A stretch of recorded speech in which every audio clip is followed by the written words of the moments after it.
Good afternoon, students. Welcome to the BoS session. This is as your exam is approaching, and most of the student must have prepared well and are also preparing, because till your exam is over, the preparation mode is on. So definitely you must be doing justice to what you have studied, what content that has been there in our BoS study module. You must have studied that. Plus, the most important thing is, why to do well in any examination is to keep on revising the concepts, because ultimately the purpose of revision is whatever little doubt that you are having before entering the exam hall, you must clear that doubts. Because in objective type papers, particularly the paper that I am dealing with, that I'll be talking about right now, business economics, is consisting of questions of 100 marks, covering 10 chapters or 10 units, which has been prescribed in your syllabus. Recently, the first examination in the new scheme is concluded, and the result is out. So students have now are aware of the syllabus. Mostly the questions are from the study material only, so you don't have to panic, you don't have to look for multiple sources to study. Already we had the classes for business economics conducted by Board of Studies through live virtual classes, more query sessions, and all other thing that already been done. So right now, whatever the content that has been given in the study material, keep on revising the content. Already those who are appearing for this attempt must have built up the concepts, practice the questions that has been given. Already 2 series of mock tests already been concluded, although mock test is not a replica of a examination. It's just a part that it give you a confidence that in a exam situation, how you are approaching the paper. So definitely whatever be the performance of yours in the mock test examination doesn't define the success in the upcoming foundation examinations. Although those who have done well, definitely that gives them the confidence, but still 10 more days to go. So you must be gearing up for all the papers that is there in your foundation syllabus, right from accounting, law, statistics, and business economics. Now, regarding this foundation paper of business economics, now the first thing is, what is business economics? Now, business economics is basically to develop an understanding of concept and theories of economics, and to acquire the ability to address application oriented issues. Because generally every day we are coming across with numerous problems. Now there are concepts which is there, which can be applied, not in toto, but definitely that gives you an idea that what sort of situation you are in. So the thrust of economics is whatever the concept and theories that you have studied in economics must also be applied in an application oriented in addressing the application oriented issues. Now since this paper has been introduced at the foundation level, keeping in mind that after passing your chartered accountancy exam, or becoming a chartered accountant, you have to you must be encountering different set of challenges, and particularly knowledge of economics, uh, particularly regarding the Indian economy or the macroeconomic concepts, is very important, because that gives you an idea in which sort of situation you are in, and how you have to apply the concepts. So business economics integrate theories with business practices, which help them in the process of decision making. This is what business economics is all about. Now, from July 1st, 2023, when the new scheme has been implemented, the business economics paper is of 100 marks, consisting of 10 units that consist of microeconomics, macroeconomics, public finance, money market, international economics, and a new chapter or unit is been added, particularly referring to the Indian economy, because ultimately knowledge of Indian economy is also important in a subject like economics, because what is the state of economy, what is the GNP, what is the GDP of the country, at what stage of economic development the country is. All sort of parameters or variables plays an important role while taking economic decisions. So from 1st July 23, the business economics paper consists of 10 units. I'll be talking about the different units and the weightage assigned.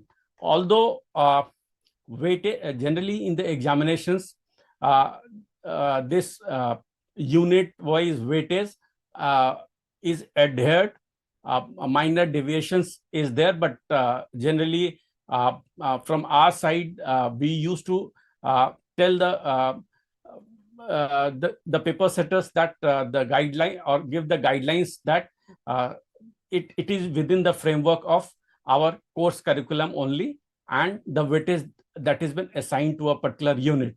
So the first unit or first chapter of your business economics syllabus is Introduction to Business Economics, which is having a weightage of 5%, where we'll be testing your level of knowledge and comprehension. Basically, this chapter deals with what is the meaning of business economics, what is the distinction between economics and business economics, basic problem of Indian economy, and the role of price mechanism, the different problems that is there in the capitalist society, in the socialist economy, and in the mixed economy. The different characteristics of capitalist economy, socialist economy, and mixed economy is been elaborated in the first chapter. So from examination point of view, generally you need to understand the definition of what is business economics is, what is the meaning of capitalist economy, what is the meaning of socialist economy, what is mixed economy, and what are the characteristics of these economy. Generally, in a question paper, 4 characteristics is given. So if you are clear about the characteristics of capitalist economy, so even in the question, I'll put one characteristic of socialist economy. So definitely you will be able to negate that, because no, this is not the characteristics of socialist capitalist economy. So accordingly, you'll be arriving to the correct answer, because in objective type paper, particularly elimination of the wrong answer or the choices that has been given leads to the students to the correct answer. So definitely your conceptual clarity must be there, so that you can easily identify the correct answer. So that is important because that is an introductory concept in business economics. So it is carrying a weightage of 5%. Now, the second unit is the theory of demand and supply. The whole economics is based on the theory of demand and supply. It is very important concepts. So particularly the law of demand, the law of supply, the elasticity concepts, the different forms of elasticity, what is price elasticity, what is income elasticity, what is cross elasticity. Every concept is very simply explained in your course module.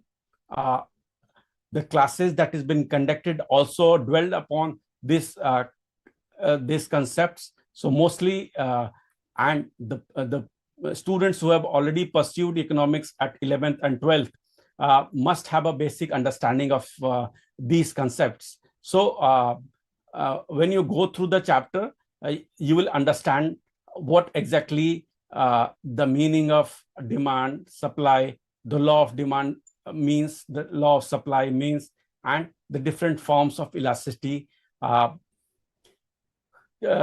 Different forms of elasticity. Generally, questions in the examinations is coming on how to calculate income elasticity based on the given variables that is been given in the question. So if you know the formula of income elasticity, you can easily calculate that. Remember the formula for calculating all the different types of elasticity I just told about. So this is an important concept. Particularly the whole economics is based on the theory of demand and supply, because one way or the other, the concept is related with that. So that is the beginning of the concepts in business economics. So it consists of determinants of demand, law of demand, elasticity of demand, price, income, and cross elasticity, which I just told you. Then the theory of consumer behavior, the indifference curve approach, how the indifference curve is derived, what is the shape of the indifference curve, why indifference curve don't intersect, what is marginal rate of substitution. These are all concepts that is very not very technical. If you read carefully, you will be able to understand that. Now, then again, the meaning and determinants of supply, law of supply, market equilibrium, and social efficiency, that is consist of chapter number 2. So again, it carries a weight of 10%. So a number of questions will be coming in the examination from this chapter. So read carefully the chapter. Remember all the formulas that is been there, that is basically based on the definition that you'll be while understanding the subject you'll be going through. So accordingly, that can be calculated. And generally, the numerical questions that has been asked on elasticity are simple in nature. Simple calculations is been asked. Only thing is, you need to identify the correct formula for calculating a particular elasticity, whether it's price elasticity, whether it's income elasticity, cross elasticity, arc elasticity, point elasticity, that the different forms of elasticity that has been elaborated in chapter number 2. Now, after that comes the chapter 3, which is again carrying a weightage of 10%, and where the concept of theory of production and cost is introduced, because ultimately the theory of production is important. What are the factors in the short run? What are the factors in the long run? What is short run condition? What is long run conditions? What is the law of production, law of variable, law of productions that incorporates law of variable proportions, law of return to scale, in law of variable proportion, one factor is variable. In law of return, both the factors are variable. So then producer equilibrium, these concepts are there. The concept of isoquant is there. The characteristics of isoquants is been elaborated. That consists of chapter number 3, and again the concepts of cost is also been introduced in this chapter, because what is long run cost, what is short run cost, what is average and marginal cost, fixed cost, variable cost, because these concepts and the shape of this curve is important, particularly when we are studying the market structure, because ultimately these shapes determine the equilibrium point, the price and quantity that is calculated in the market structure. So that is also very important. So after understanding the production and the cost concepts, the fourth unit comes in, that is determination of different markets. That is the market structure. There are different forms of market structure that has been given in your syllabus. That is perfect competition, monopoly, monopolistic competition, oligopoly. There are different characteristics of a particular market that is been elaborated in your study module, and how the price and output is determined in the different forms of market structure. What are the important characteristics of a particular market structure? While elaborating further, I'll be talking about that. But this is also an important concept, and it carries a weightage of 15%. So it is a very important chapter in your syllabus, because it carries the different forms of market, the 4 forms of market which I have just elaborated, and number of questions proportionate to the weightage that is been assigned is been asked in the examination. So you have to be clear about the characteristics, the shape, the structure of the particular market, and the different examples that is been given in the examination paper, that in your study module will be comes in handy while you are encountering the different problems that has been coming in your examination. So a simple one that is already just stage by stage is growing, that the concept is been introduced, so to give you the holistic view of the different aspect of this business economic subject. So these units particularly pertain to microeconomics. Now, because the economy consists of 2 major components, that is micro and macro. So all these 4 units consisting of microeconomics concept. Now again, unit number 5 is determination of national income. Again, it is an important chapter. It is carrying a weightage of 15%,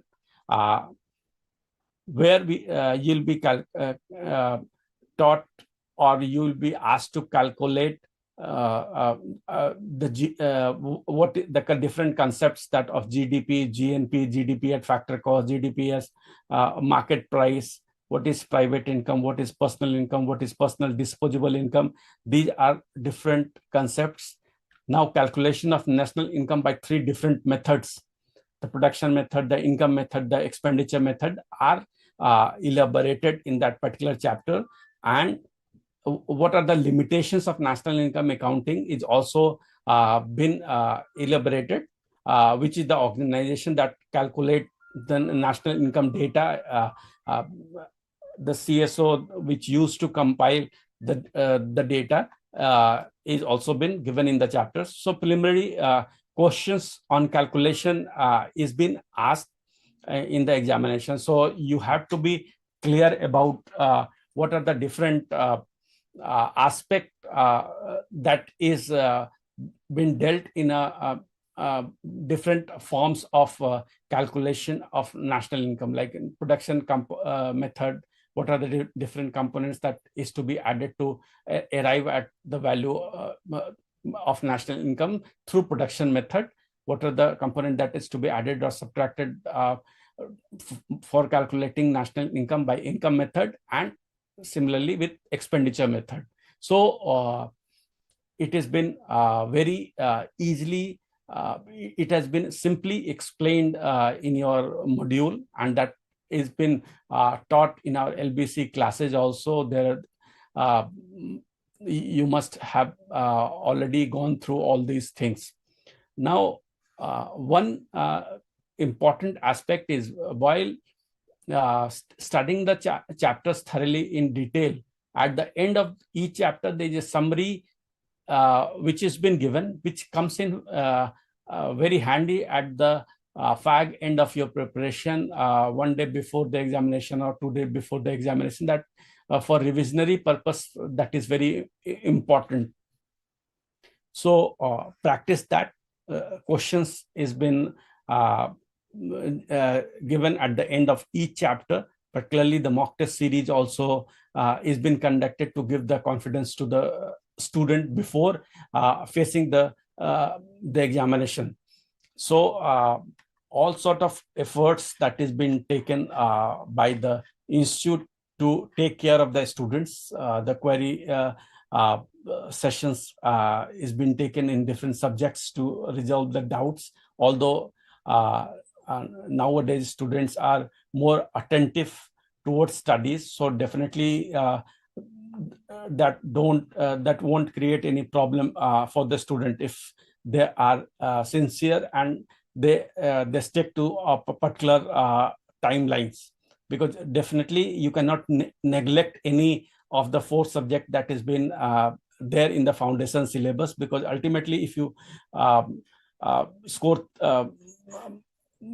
maximum in the 3 papers and you don't score up to that marks in the 4th one, so definitely individually also or as an aggregate it is difficult to clear. So definitely focus equally on all the subjects. Might be for some students some papers are more interesting, some paper don't attract them much, but for passing the examination all the 4 papers are important. So focus equally on all the papers that is there in your syllabus.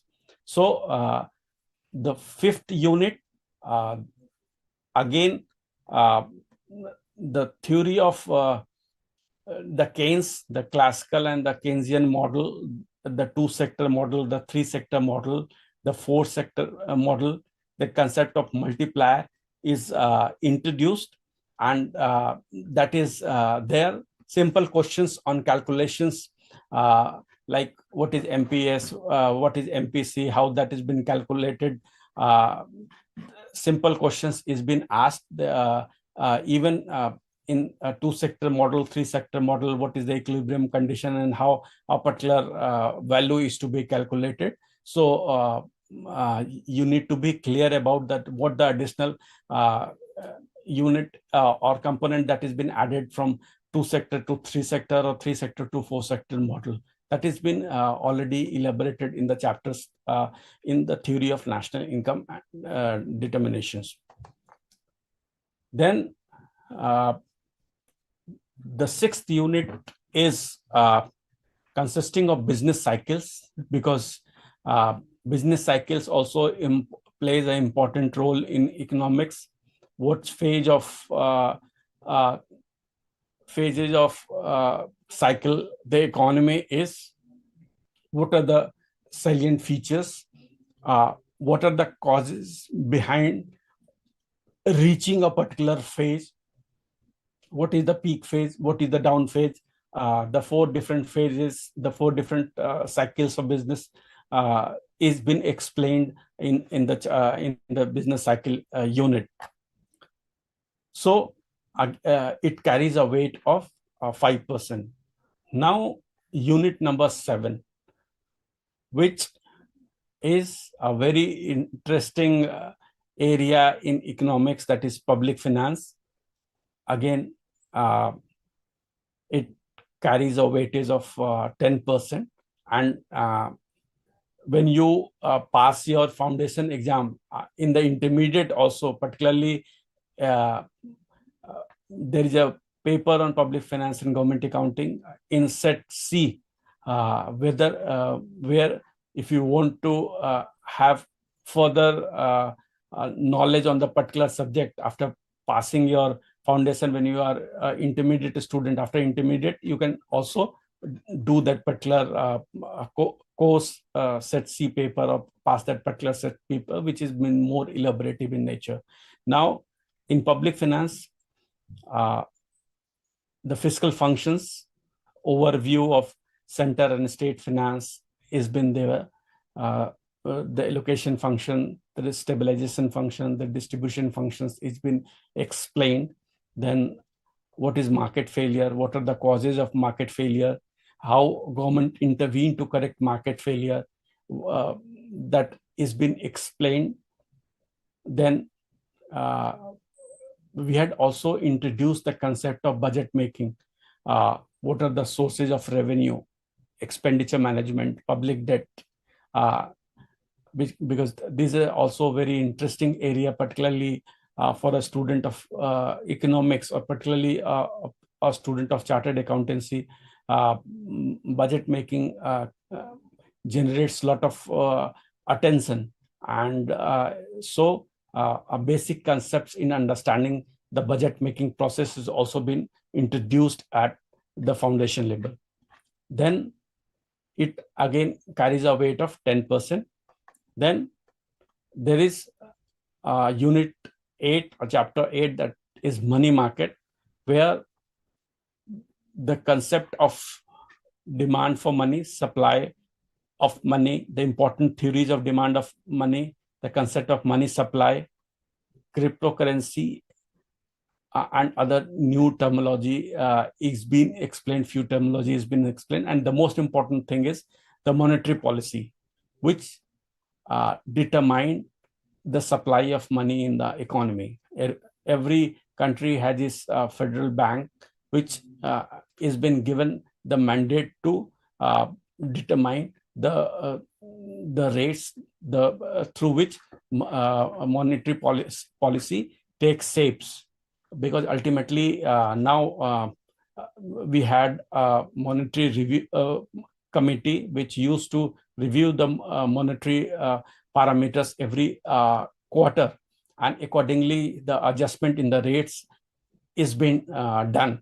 So in that chapter, the concept of cash reserve ratio, the statutory reserve ratio, repo rate, reverse repo rate, that has been elaborately explained.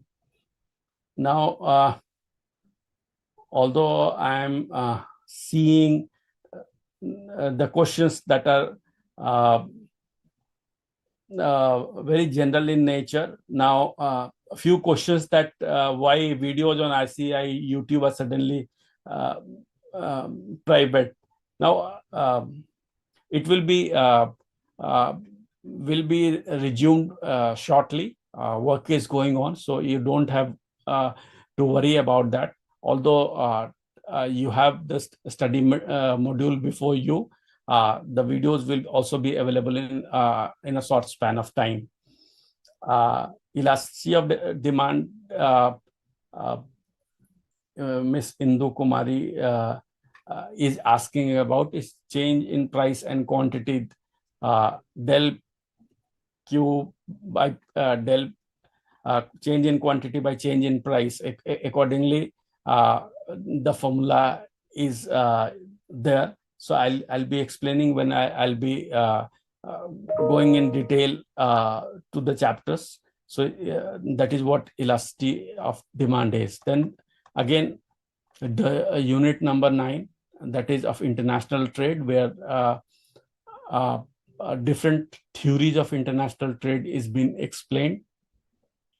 Because in today's world, no country can live in isolation, because ultimately in an interdependent world, most countries are interdependent on each other. So accordingly, trade is very important uh, concept, and accordingly, in your syllabus, the different instrument of trade policy, the trade negotiation, the exchange rate structure, the FDI, FII, that is being explained. So that is also important part of macroeconomics, and it again carries a weightage of 10%. Then comes the last unit of your syllabus, that is Indian economy. Now, Indian economy, again, a few ancient concept uh, is been explained there. Before 1950, Chanakya and Nandavans, then basic knowledge uh, uh, of economy, or the transition that has taken place after the introduction of the new industrial policy in 1991, when it was introduced. What are the different changes that has across in the last 30 years or so, more than 30 years? What does liberalization means? What is the significance of Niti Aayog, which has replaced the Planning Commission? So these uh, concepts is been introduced there, and accordingly, the point is, your syllabus is made more dynamic. So means whatever the changes that is been happening across is been included as part of your syllabus, so that you being taught the most updated syllabus, and you have a grasp of all the major concept that define business economics paper.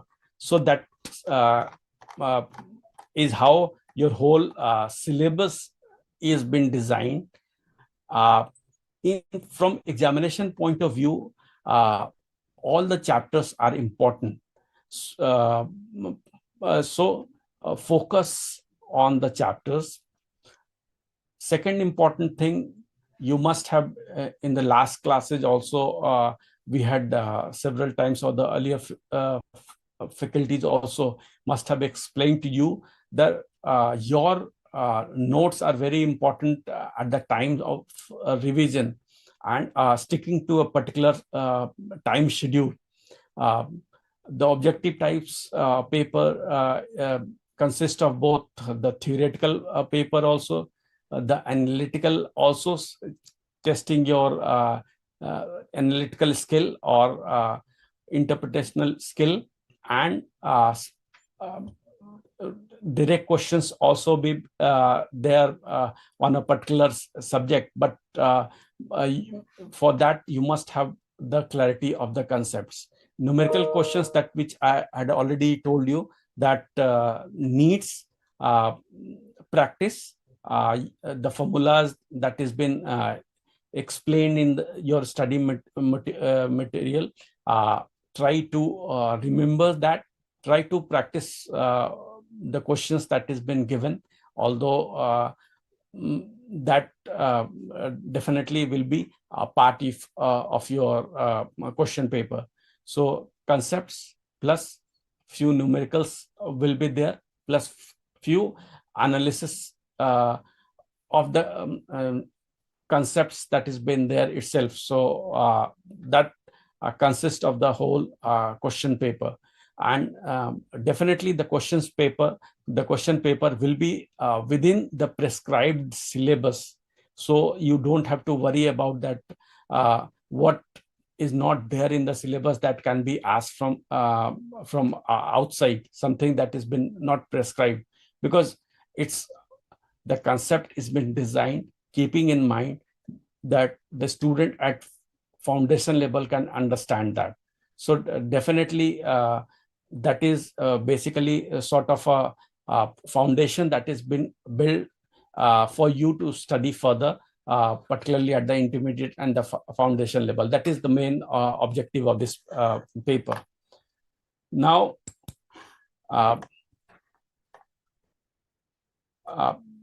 this I'll be talking about a few concepts that already you must be knowing about, or for revision sake, I'll be just briefing you regarding that.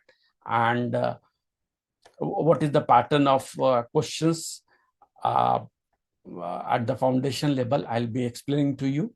So the question is, what is the pattern of examination paper for business economics?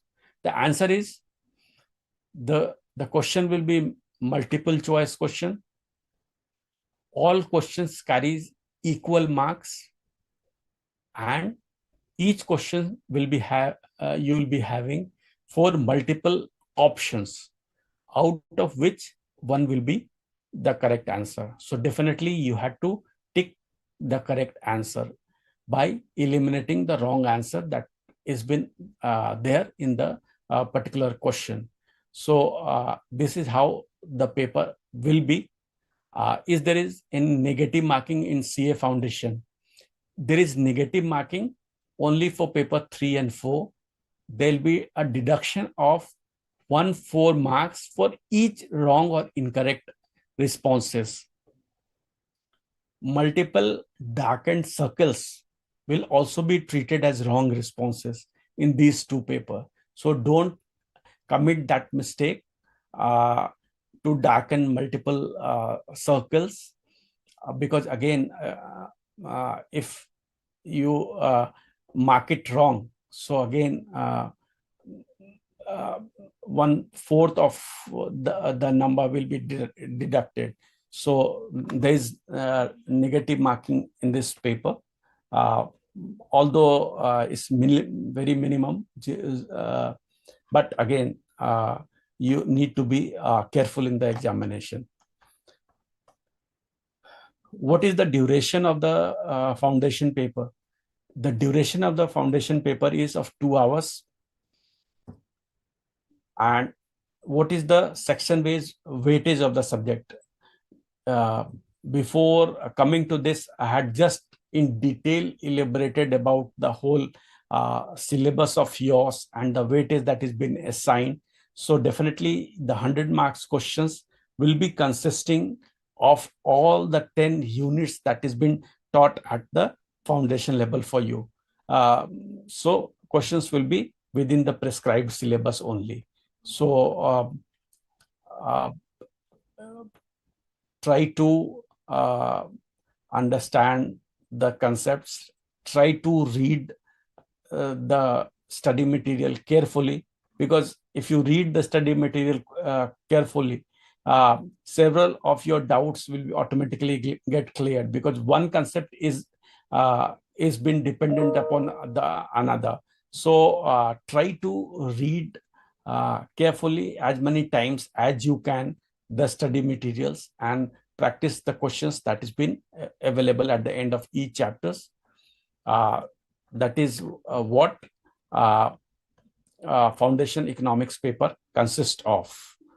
Now, there's a famous quote from Walt Disney that the way to get started is to quit talking and begin doing. So particularly in the examination, as your examination is approaching, so whatever mistakes that you have committed, there is no point in discussing that. Only thing is, right now your effort should be on focusing on or your strength, that till now what are the areas that you have mastered, and accordingly any questions that has been coming from that stipulated area, you'll be able to answer that. So strategy will be to focus on the strength and to eliminate the weakness as many as you can, because 100% perfection is not possible, because again you are having 4 papers to study. So even 5% imperfect you are, but still 90% perfection means you will score very good in paper. Although the strategy will be to be 100% perfect. But this is the time is not to panic. Focus on your strength, practice as much as you can, revise as much as you can. Don't focus on too much sources to study one particular concept. Your study material is more than sufficient. Study line by line of your study material, and I'm sure that you will score very good marks in economics paper. There is no second doubt about that. So this should be your strategy. Definitely sticking to a particular time schedule, because you have to manage all the four papers, and all the four papers are important. That is very important. So few concepts that already you must be knowing that, but I'll just explain that, because economics is what their unlimited wants, and the resources that is been available is scarce. So economics is the study of processes by which relatively scarce resources are allocated to satisfy the competing ends that is there. The different competing ends that has been there, and the subject matter is divided into two parts, that is micro and macro, which I had just elaborated. Your first four units of your syllabus is consisting of microeconomics. After that, determination of national income and all is consisting comes under the purview of macroeconomics. So the concept of demand and supply, what is law of demand, what is law of supply, what is the relationship between price and quantity in the law of demand. Definitely it is inverse relationship. Why there is a direct relationship between price and quantity in case of law of supply. Concept of diminishing marginal utility means every successive unit of consumption of a particular commodity will give you lesser satisfaction than the earlier one. That is what diminishing marginal utility is. Then the concept of consumer surplus is basically what is how much the consumer is willing to pay and for a commodity, and what he actually pays. The difference is the consumer surplus. So it's a simple concept that is also in detail is been elaborated in your syllabus. Then production. There are four factors of production: land, labor, capital, entrepreneurship, or the different characteristics of a particular functions that is elaborated. What basically comes under the particular factors, the characteristics of factors of production is there. So although these are all four important factors that constitute production, because land, labor, capital, and entrepreneurship, these are important concept of production process. Then cost is, if you're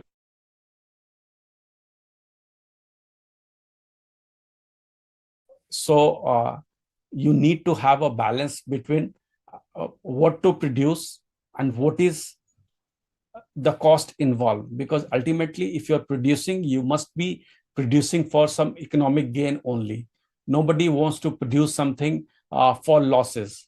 So accordingly, your strategy will be that whatever the cost that has been incurred and whatever the price that is been quoted, you are able to at least attain whatever the cost that has been incurred, because if you're not attaining the cost means you won't be staying long in the production process, because ultimately everybody involved in the production process is doing that for monetary gain that has been involved in the production process. So cost also important factor. What are the different components of cost? There is short-term cost, there is long-term period that cost functions is there. There are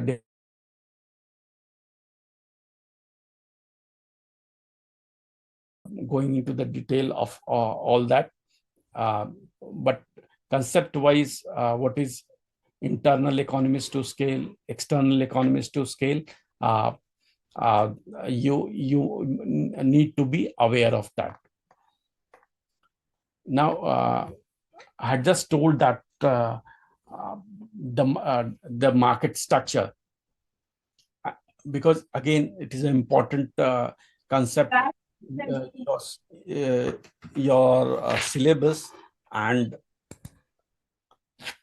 that important concepts of your syllabus. So basic distinctions I'll be talking about, that what is the important distinction between the all forms of market, like perfect competition, monopoly, imperfect competition, that is monopolistic competition, and oligopoly. So the first distinction is, in case of perfect competition, there will be large number of firms, while in case of monopoly, there will be only one firm that will be existing. Again, in case of monopolistic, there will be large number of firms, but in case of oligopoly, there will be few firms. So this is important defining features of a particular form of market structure. Then again, the nature of the product. In case of perfect competition, there will be homogeneous product, so you don't have a choice. While in case of monopolistic competition, there will be differentiated product where you'll be having a choice to choose that particular product. But in case of monopoly, there will be close substitute, but the product will be unique. So because there is no another firms which is in existence in case of monopoly. While in case of oligopoly, the product will be homogeneous or differentiated product. That is a little bit of change in the product. So you had the option, because selling cost comes into play in case of monopolistic competition. Advertising and all other things is an important part of this monopolistic competition. Then the shape of price elasticity of what is the price elasticity of demand curve of a particular firm. In a perfect competition, it is infinite. In case of monopoly, it is small. In case of imperfect competition, it is large, while in case of oligopoly, it is small. Now, ultimately, what is the purpose of all that? That how the degree of control on the prices, because ultimately that gives you the profit that you are gaining in a particular situation, because that is how, because if you are able to determine both price and quantity, again you have a very much control on that. Now, but it is difficult to have a control of all that only in case of monopoly that is there. So degree of control more. In case of perfect competition, there will be none. In case of monopoly, there is very considerable, because ultimately you are the only firm in the market. In case of monopolistic, there will be some, and in case of oligopoly, there will be some control. This is the distinguishing features of the four market types of structure. So in the initial deliberation, I had already told you that these distinctions are important, because that ultimately these characteristics help in assessing the particular market forms and the price determination that is there in your study material. Now comes the business cycle. Business cycle, there are four phases. Typical business cycle consists of four distinct phases, that is expansion, or that is boom or upswing, which is characterized by increase in national output and other economic variables. This is the expansion phase, means increase in national output. Then there is a period of peak or boom or prosperity, which refers to the top or the highest point of the business cycle, because again, you have reached the peak of the cycle. So definitely that prosperity definitely will be there. Then comes the declining phase, that is the contraction phase, the recession, where there will be fall in the level of investment, employment. So definitely it is a contraction phase. So everything will be declining as compared to what was there in the expansion phase, because you foresee what is good for you. So definitely seeing the economics scenario, this phases is been defined. Then there's depression or trough phase, where a process of recession is complete and there is several contraction in economic activities. So these are the different phases of business cycle. Questions generally in the examination is been asked in the of the different forms and the different indicators, that is leading indicators, lagging indicators, concurrent indicators, or coincident indicators. What are the important what is the definition of that? There are different examples that is been given in your study material. So try to remember that, because ultimately that will help you in the examination.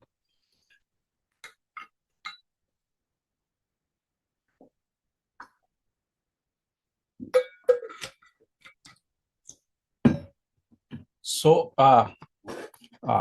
till now, I think what I had spoken, that is clear to you. So I don't think you must be having any doubt regarding how to approach the business economics paper. What is the pattern of the examination? What is business economics all about? What is the content that has been there itself? What is expected from a student? What are the different patterns of questions that has been asked? So I tried to put thrust on the areas where you have to focus more attentions, because where your testing, your calculation ability or your numerical ability is also being tested. So you need to remember all that formulas also.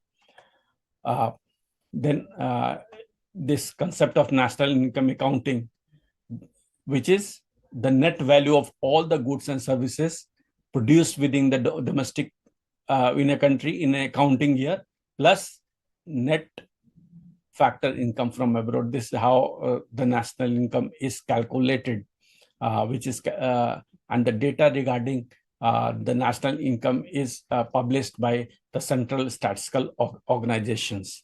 And national income data generally define the economic welfare that depends upon a considerable extent on magnitude of distribution of national income. What is the important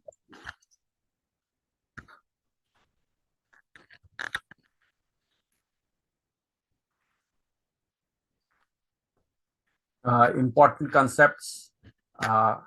Net national product at factor cost, that is a national income. National income, NNP at factor cost. What is personal income?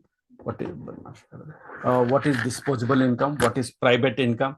The calculation, how to calculate that is the formula. You need to remember that.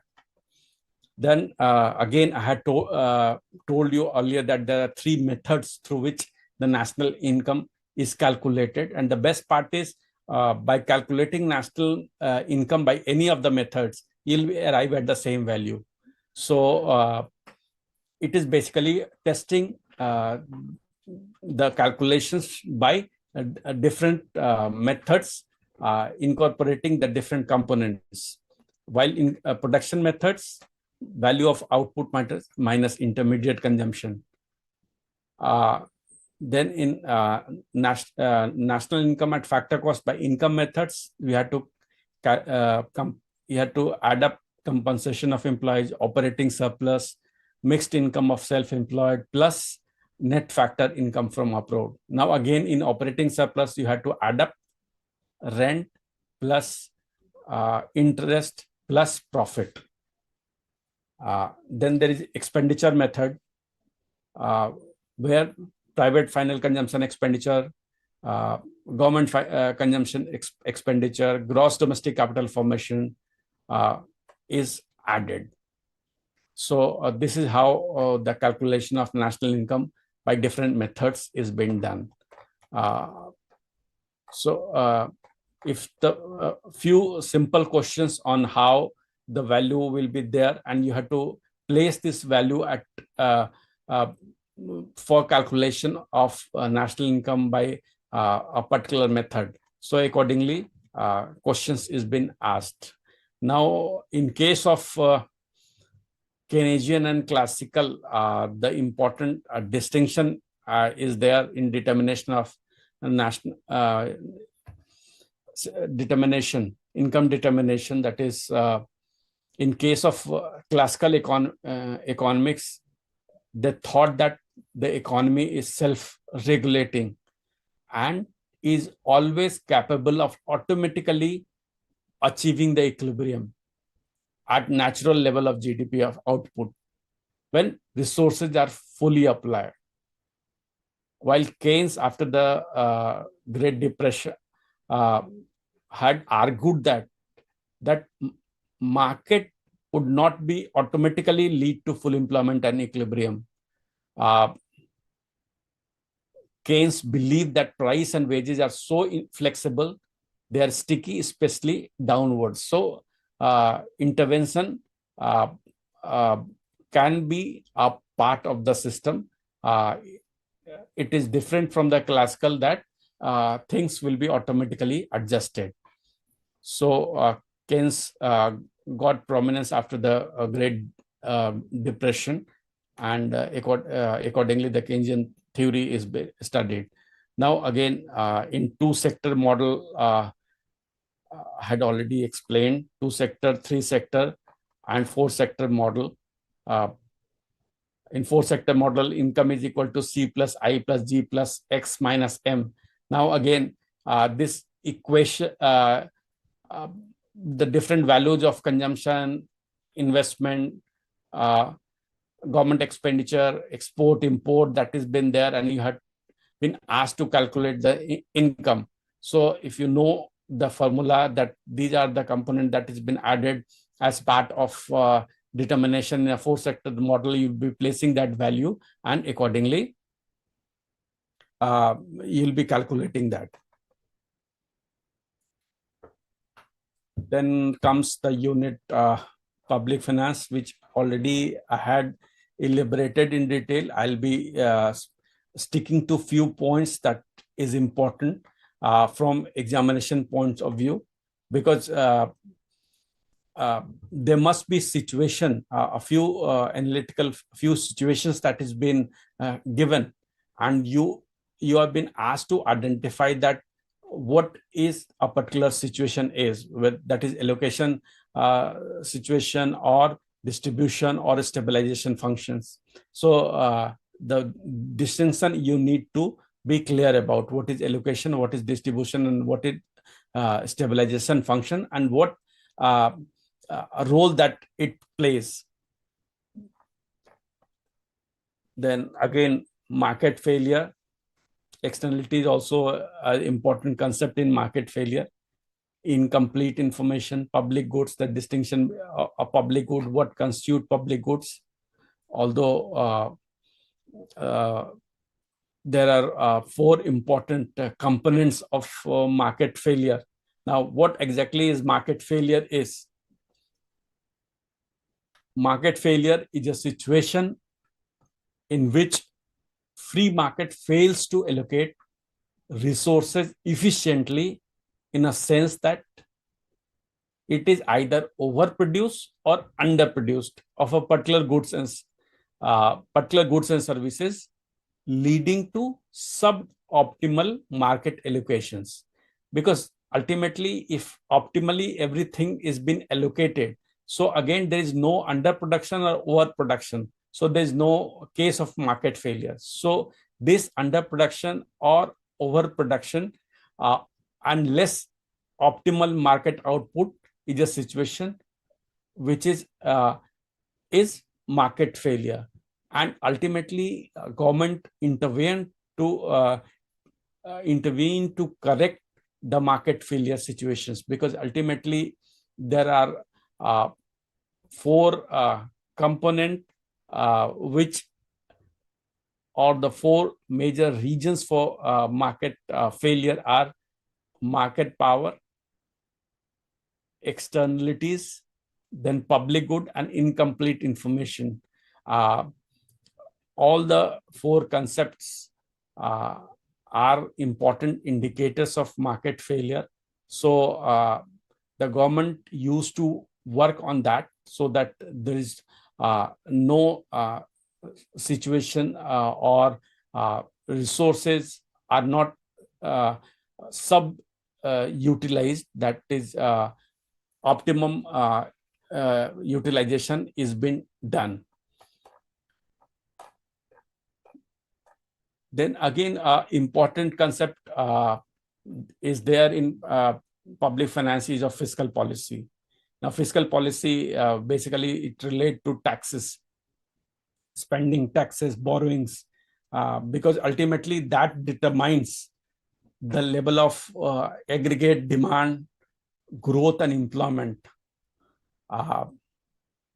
In the 30s, the significance of fiscal policy is being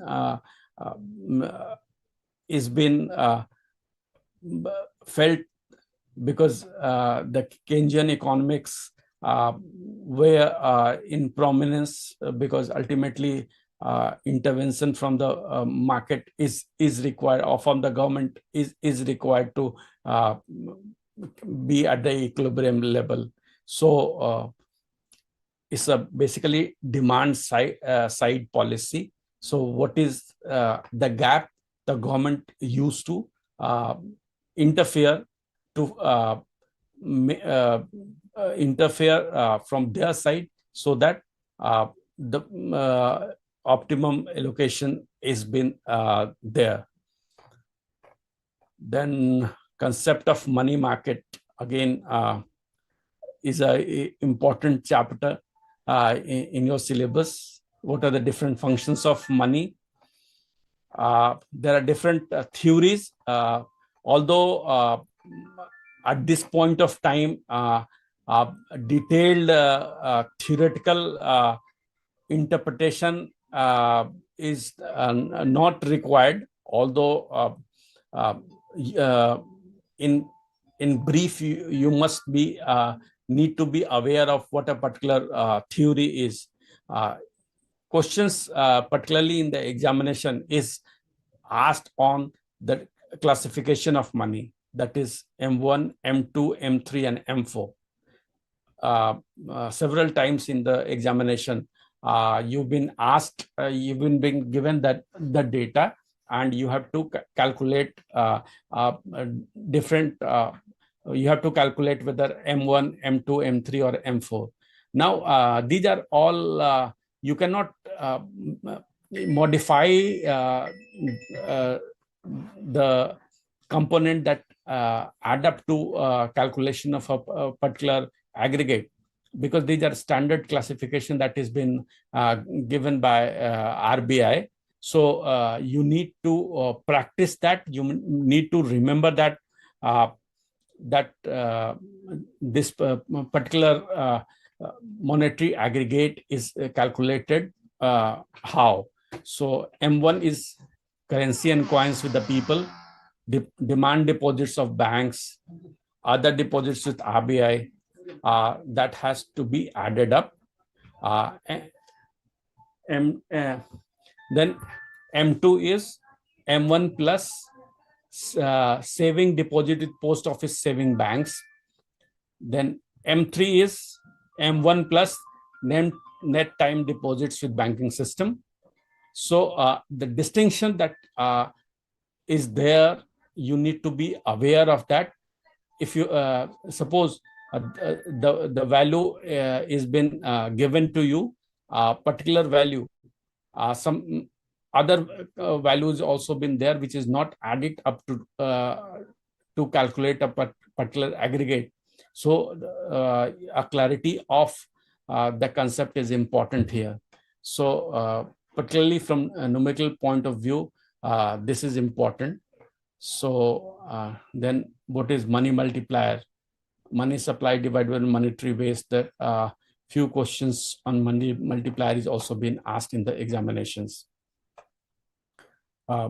Monetary policy, again, monetary policy are basically the instrument which is at the disposal of a central bank to regulate ability, cost, and use of money and credit to promote economic growth, price stability, optimum level of output.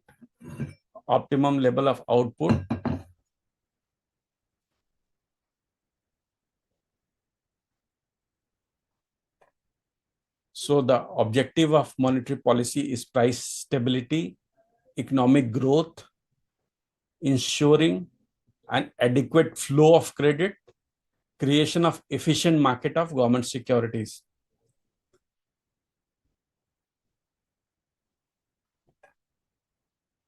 Then already I had told you a few concepts, that is cash reserves ratio, statutory liquidity ratio, the repo rate, reverse repo rate, that is important. So that is determined by the monetary policy, what exactly the particular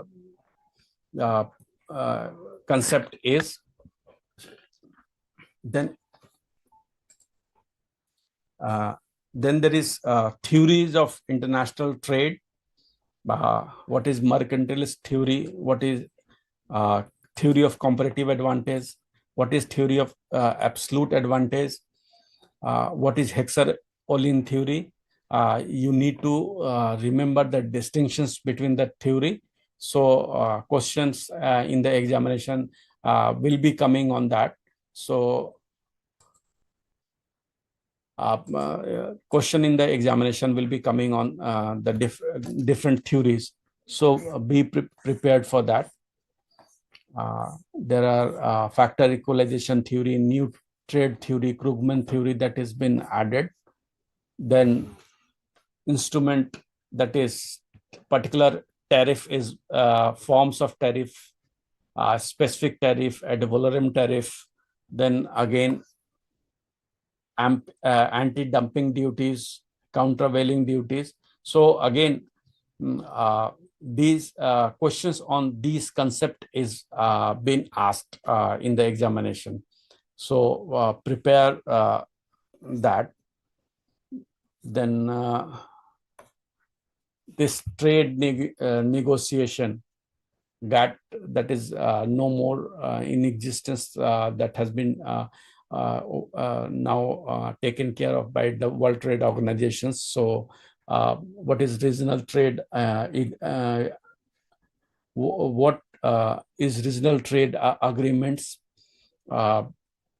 What is trading bloc? What is free trade union? What is customs union? In your study material, the definitions is already been there, so I won't be going to the detail of all the definitions, but these are important.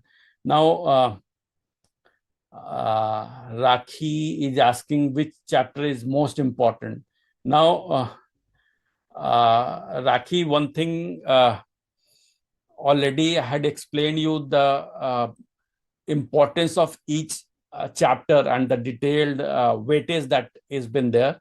So I can't say that which chapter is more important, although definitely the weightage that has been assigned to a particular chapter determines the importance of that. So in a way, you can think in that way, although all chapters are equally important. So because ultimately here the focus is to build up the concept, so there is no shortcut for that. Although for preparation phase or passing the examinations, you can make your own strategy depending upon your ability, because no strategy is perfect in all situations, and it varies from student to student. The student depends upon their strength and weakness. So chapters are important. So I had already in detail elaborated on the weightage, the content of each chapter, and why the particular chapter is been included in your syllabus, and what is the importance of that, because ultimately that the whole syllabus is been designed to give you the whole the concepts that not only today that is important, but in future also many of the concepts will be helpful to you. So that is how this designing of syllabus has been done. Then exchange rate, flexible exchange rate. What is fixed exchange rate? Again, that is important. So you have to study that. Now, FDI and FII. This is also very important. Now, what is FDI? Now, FDI is basically defined as a process where resident of one country acquires ownership of the asset in another country, and such movement of capital involves ownership, control, as well as management of the asset in the host country. While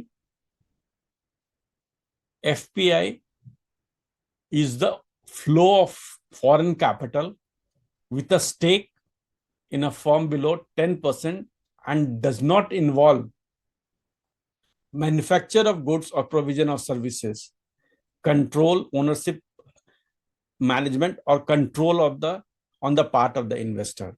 So basically, asset is been created in case of FDI. No such asset is created in case of FII. So the distinction between FDI and FII is important. What are the different modes of FDI?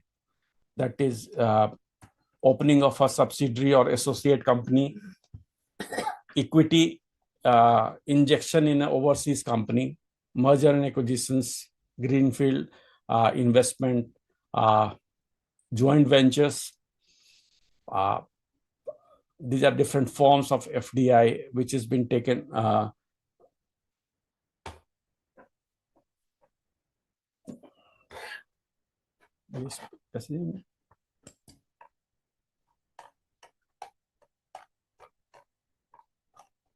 Again,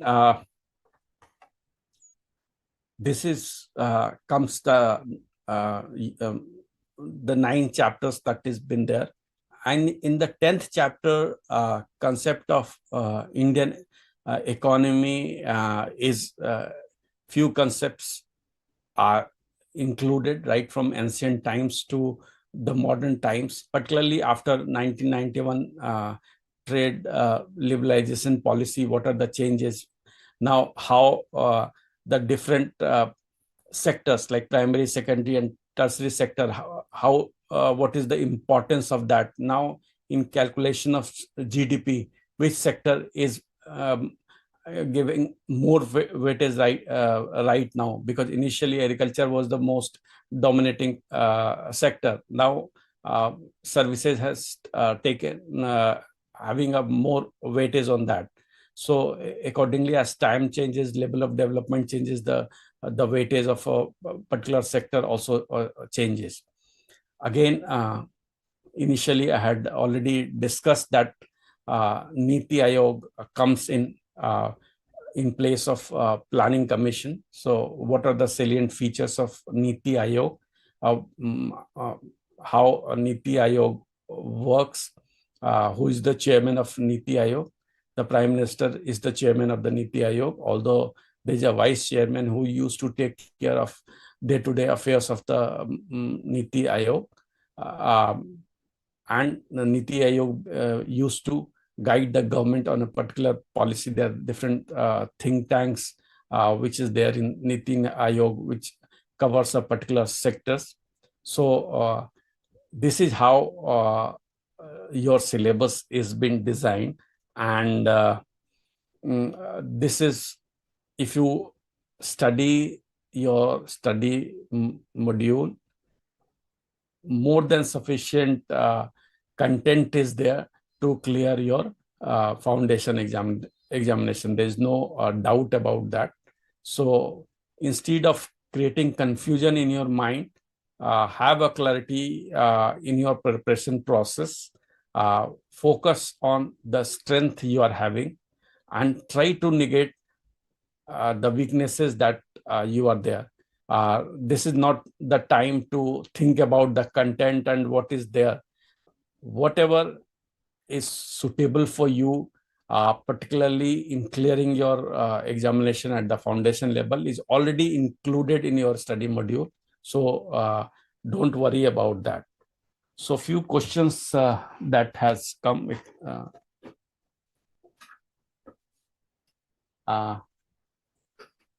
I just explained that which chapter is more important. Every chapter is having its importance. Then again, Yamuna, sir, in macroeconomics, is chapter practice questions sufficient? Yes, mostly chapter that has been given in your study material is sufficient.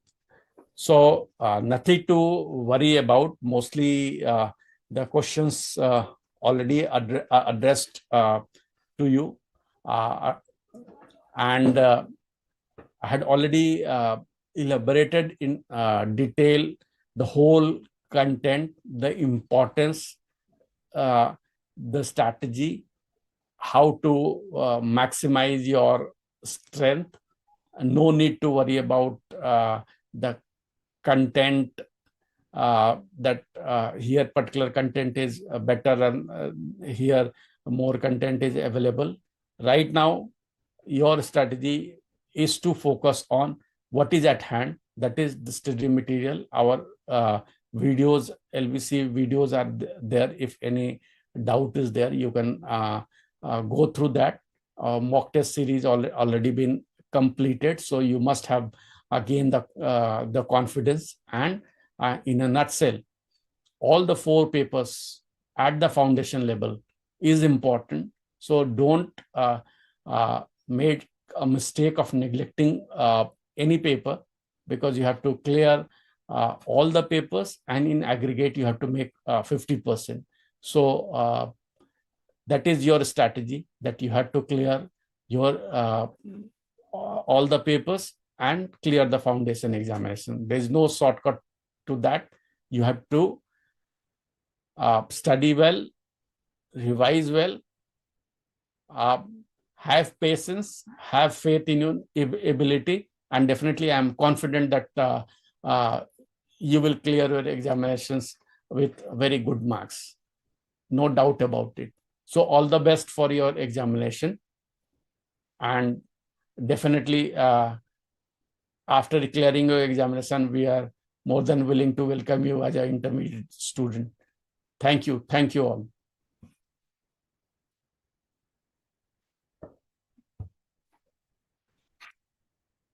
हाँ